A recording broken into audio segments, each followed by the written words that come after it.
ओम नमः शिवाय। यदि आपकी कुंडली में बुध ग्रह अस्त हो, नीच का हो, वक्री हो या पीड़ित चल रहा हो और उसी कारण बुद्धि भटकती हो, बोलते समय शब्द उलझते हों, पढ़ाई, व्यापार और फैसलों में बार बार हानि होती हो, तो यह बुध शांति स्तोत्र आपके लिए ही है। श्रद्धा से सुनिए और मन में बुध ग्रह का स्मरण कीजिए। श्री बुध ग्रह शांति स्तोत्रम। नमामि सोमजं सौम्यं चारुवर्णं चतुर्भुजं बुधं ग्रहाणां श्रेष्ठं तं शान्तिं मे प्रयच्छतु। त्वं हि वाणी पतिर्नित्यं बुद्धिप्रज्ञा विवर्धनः। दोषं मे हर सर्वत्र विद्यां मे देहि सर्वदा। ग्रहाणां पीडनं घोरं येन सर्वं प्रजायते त्वत्कृपातो भवेत् शान्तिः। नमो बुधाय धीमते। मेधां स्मृतिं च कुर्यात् त्वं लेखनं च सुसंस्कृतं। व्यापारं मे समृद्धं च कुरु त्वं ज्ञानदायिना। पीडयन्ति ग्रहाः सर्वे त्वं हि तेषां निवारणं। त्वं हि सत्यं परं तत्त्वं नमामि त्वां नमो नमः। पूर्वे पातु तथा सौम्यो दक्षिणे पातु चन्द्रजः। पश्चिमे पातु मे ज्ञानम् उत्तरे पातु वाक्पतिः। जन्मकालकृतं दोषं गोचरे यत्कृतं तथा सर्वे ते क्षयमायान्तो बुधदेव प्रसादतः। दारिद्र्यं दुःखदौर्भाग्यं शत्रुबाधां विनाशय। त्वं हि सत्यव्रतो देवः त्वां नमामि जनप्रियं। बुद्धिर्बलं यशो वीर्यं सुखं शान्तिं च सर्वदा। देहि मे त्वं महाभाग त्वां नमामि कृपाम्बुधे। इदं स्तोत्रं पठेन्नित्यं बुधस्य शान्तिहेतवे। सह भवेत् सौख्यसंयुक्तौ मोक्षं च लभते ध्रुवम्। नमामि सोमजं सौम्यं चारुवर्णं चतुर्भुजं बुधं ग्रहाणां श्रेष्ठं तं शान्तिं मे प्रयच्छतु। त्वं हि वाणी पतिर्नित्यं बुद्धिप्रज्ञा विवर्धनः। दोषं मे हर सर्वत्र विद्यां मे देहि सर्वदा। ग्रहाणां पीडनं घोरं येन सर्वं प्रजायते त्वत्कृपातो भवेत् शान्तिः। नमो बुधाय धीमते। मेधां स्मृतिं च कुर्यात् त्वं लेखनं च सुसंस्कृतं। व्यापारं मे समृद्धं च कुरु त्वं ज्ञानदायिना। पीडयन्ति ग्रहाः सर्वे त्वं हि तेषां निवारणं। त्वं हि सत्यं परं तत्त्वं नमामि त्वां नमो नमः। पूर्वे पातु तथा सौम्यो दक्षिणे पातु चन्द्रजः। पश्चिमे पातु मे ज्ञानम् उत्तरे पातु वाक्पतिः।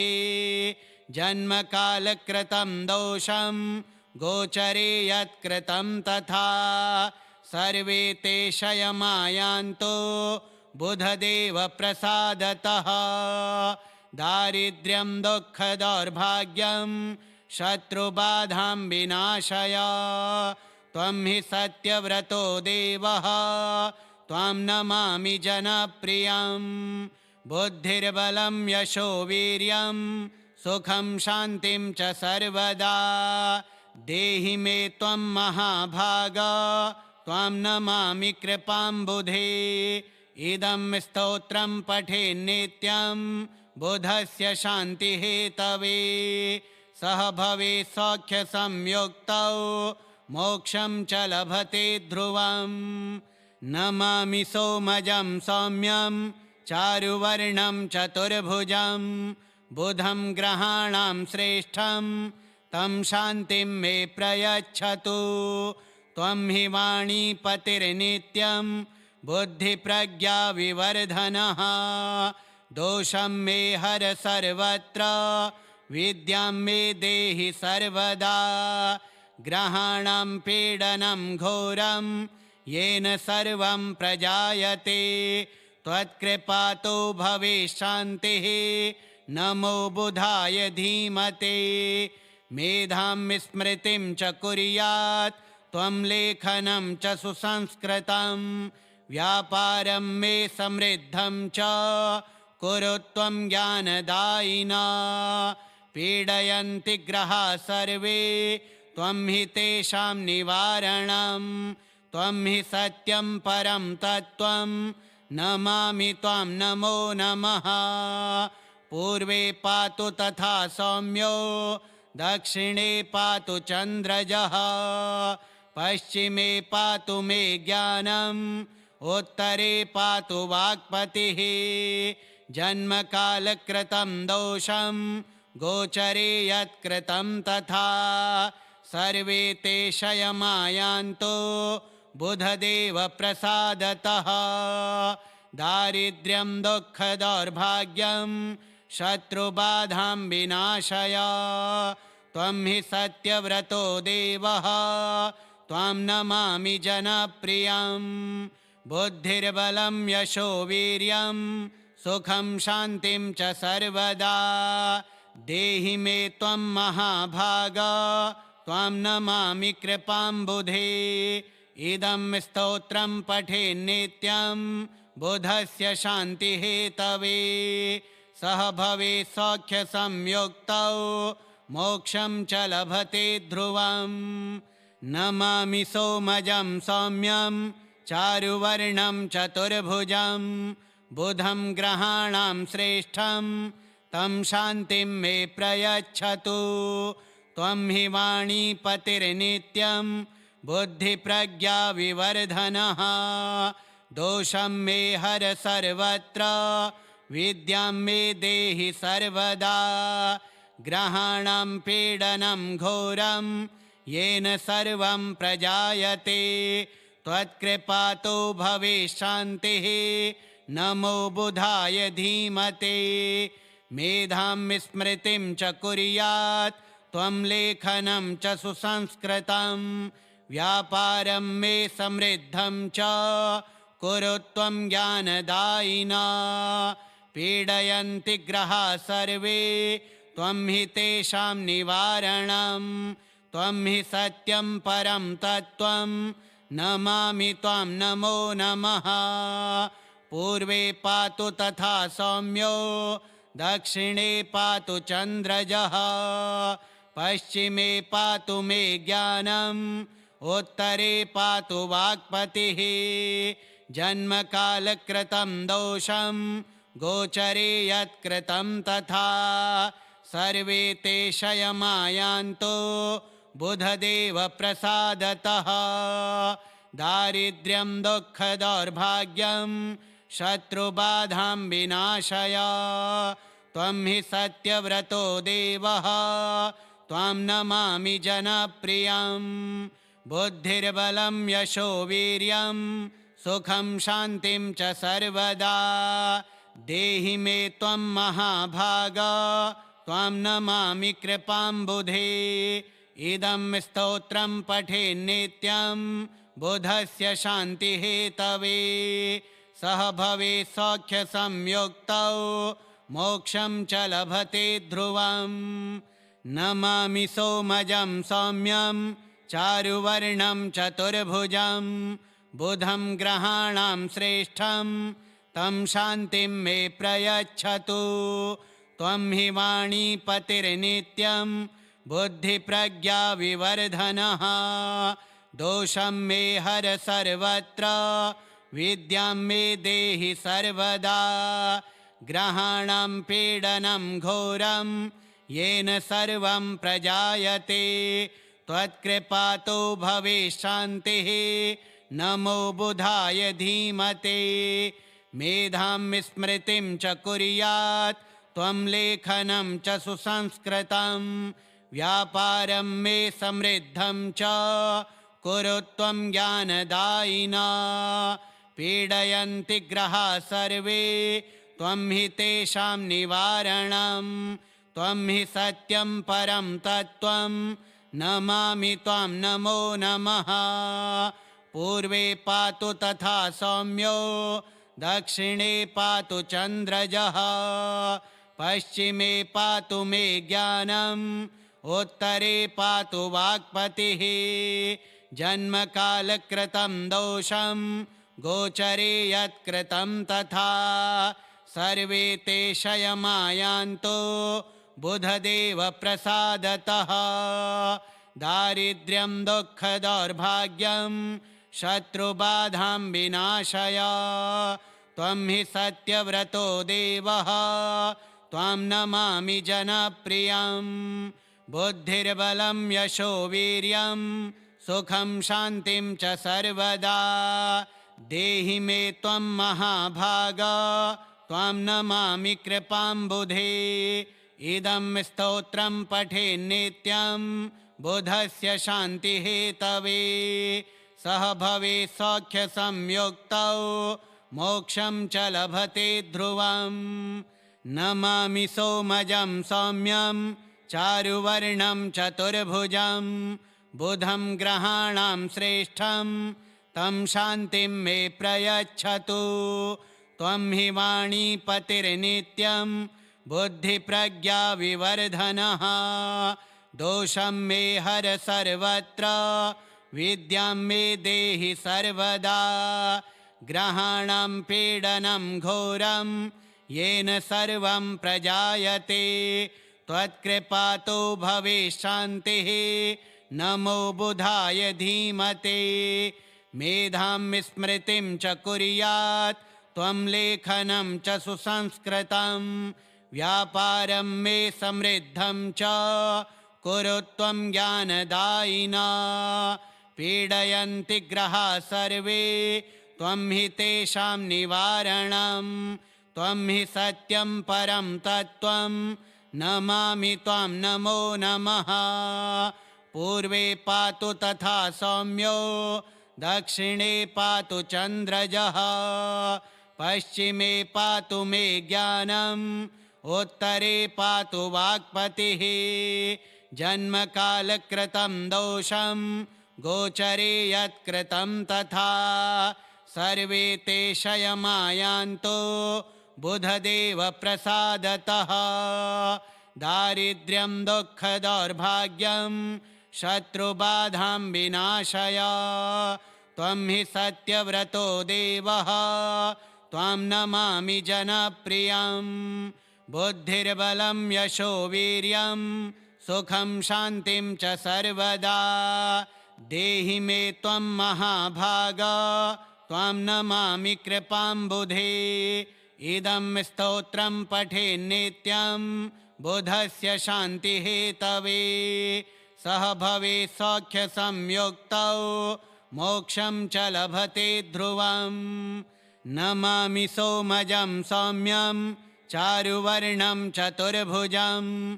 बुधं ग्रहाणां श्रेष्ठं तं शान्तिं मे प्रयच्छतु। त्वं हि वाणीपतिर्नित्यं बुद्धिप्रज्ञा विवर्धनः।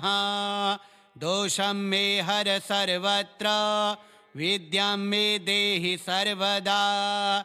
ग्रहाणां पीडनं घोरं येन सर्वं प्रजायते।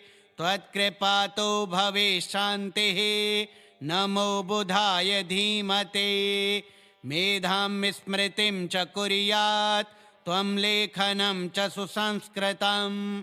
व्यापारं मे समृद्धं च कुरु त्वं ज्ञानदायिना। पीडयन्ति ग्रहाः सर्वे त्वं हि तेषां निवारणं।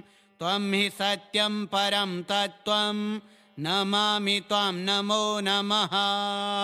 पूर्वे पातु तथा सौम्यो दक्षिणे पातु चन्द्रजः पश्चिमे पातु मे ज्ञानम् उत्तरे पातु वाक्पतिः जन्मकालकृतं दोषं गोचरे यत्कृतं तथा सर्वे ते क्षयमायान्तो बुधदेव प्रसादतः दारिद्र्यं दुःखदौर्भाग्यं शत्रुबाधां विनाशय त्वं हि सत्यव्रतो देवः त्वां नमामि जनप्रियं बुद्धिर्बलं यशो वीर्यं सुखं शान्तिं च सर्वदा देहि मे त्वं महाभाग त्वां नमामि कृपाम्बुधे इदं स्तोत्रं पठेन्नित्यं बुधस्य शान्तिहेतवे सह भवेत् सौख्यसंयुक्तौ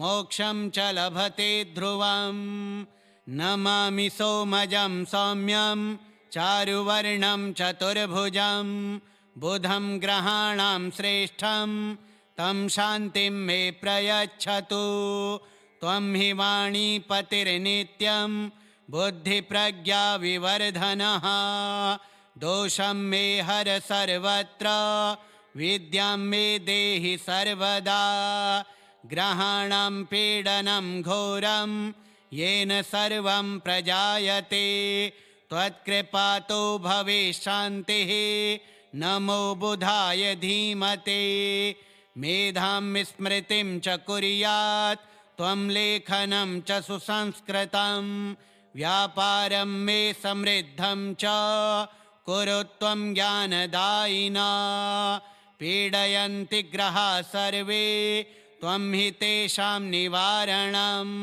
त्वं हि सत्यं परं तत्त्वं नमामि त्वां नमो नमः पूर्वे पातु तथा सौम्यो दक्षिणे पातु चन्द्रजः पश्चिमे पातु मे ज्ञानम् उत्तरे पातु वाक्पतिः जन्मकालकृतं दोषं गोचरे यत्कृतं तथा सर्वे ते क्षयमायान्तो बुधदेव प्रसादतः दारिद्र्यं दुःखदौर्भाग्यं शत्रुबाधां विनाशय त्वं हि सत्यव्रतो देवः त्वां नमामि जनप्रियं बुद्धिर्बलं यशो वीर्यं सुखं शान्तिं च सर्वदा देहि मे त्वं महाभाग त्वां नमामि कृपाम्बुधे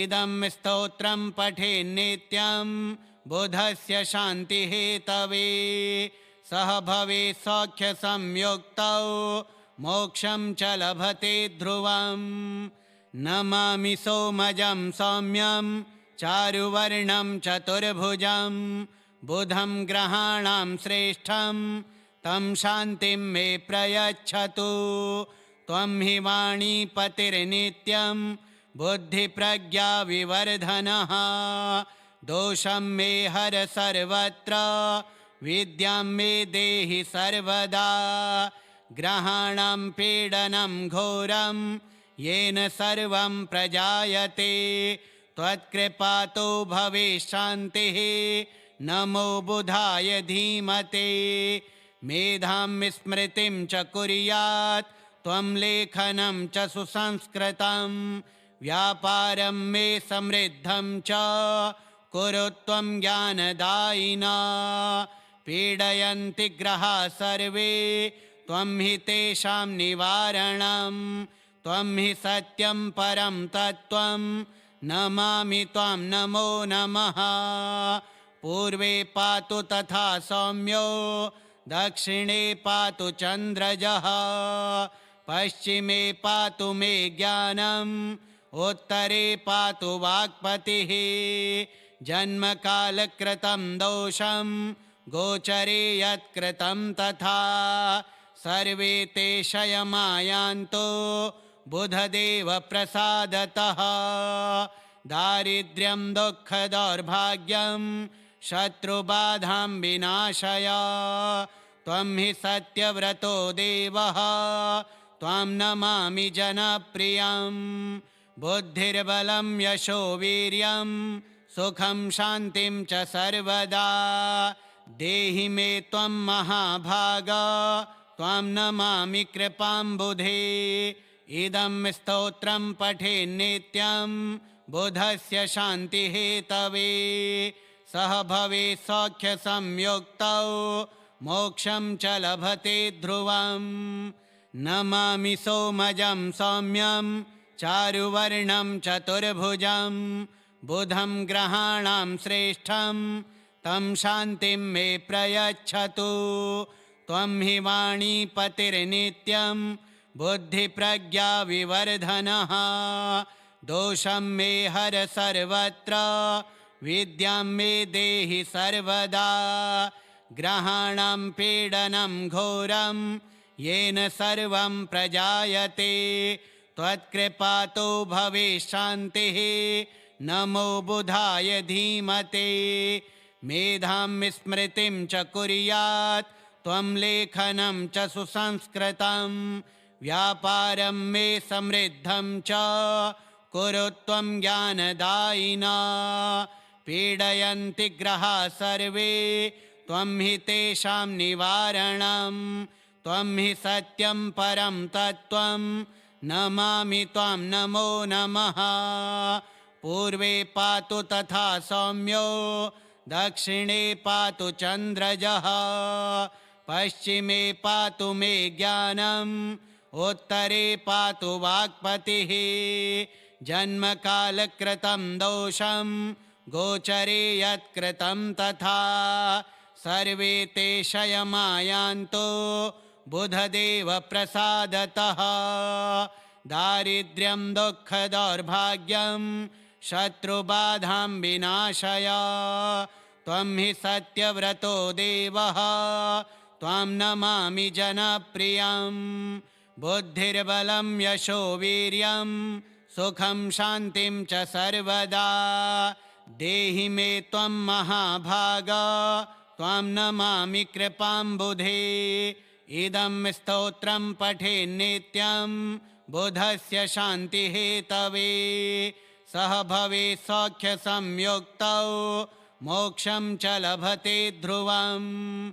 नमामि सोमजं सौम्यं चारुवर्णं चतुर्भुजं बुधं ग्रहाणां श्रेष्ठं तं शान्तिं मे प्रयच्छतु। त्वं हि वाणीपतिर्नित्यं बुद्धिप्रज्ञाविवर्धनः। दोषं मे हर सर्वत्र विद्यां मे देहि सर्वदा। ग्रहाणां पीडनं घोरं येन सर्वं प्रजायते त्वत्कृपातो भवेत् शान्तिः। नमो बुधाय धीमते। मेधां स्मृतिं च कुर्यात् त्वं लेखनं च सुसंस्कृतं। व्यापारं मे समृद्धं च कुरु त्वं ज्ञानदायिना। पीडयन्ति ग्रहाः सर्वे त्वं हि तेषां निवारणं। त्वं हि सत्यं परं तत्त्वं नमामि त्वां नमो नमः। पूर्वे पातु तथा सौम्यो दक्षिणे पातु चन्द्रजः। पश्चिमे पातु मे ज्ञानम् उत्तरे पातु वाक्पतिः। जन्मकालकृतं दोषं गोचरे यत्कृतं तथा सर्वे ते क्षयमायान्तो बुधदेव प्रसादतः। दारिद्र्यं दुःखदौर्भाग्यं शत्रुबाधां विनाशय।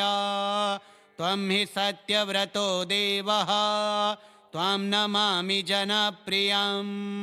बुद्धिर्बलं यशो वीर्यं सुखं शान्तिं च सर्वदा। देहि मे त्वं महाभाग त्वां नमामि कृपाम्बुधे। इदं स्तोत्रं पठेन्नित्यं बुधस्य शान्तिहेतवे। सह भवेत् सौख्यसंयुक्तौ मोक्षं च लभते ध्रुवम्। श्रीबुधग्रहशान्तिस्तोत्रम् श्रीबुधार्पणमस्तु।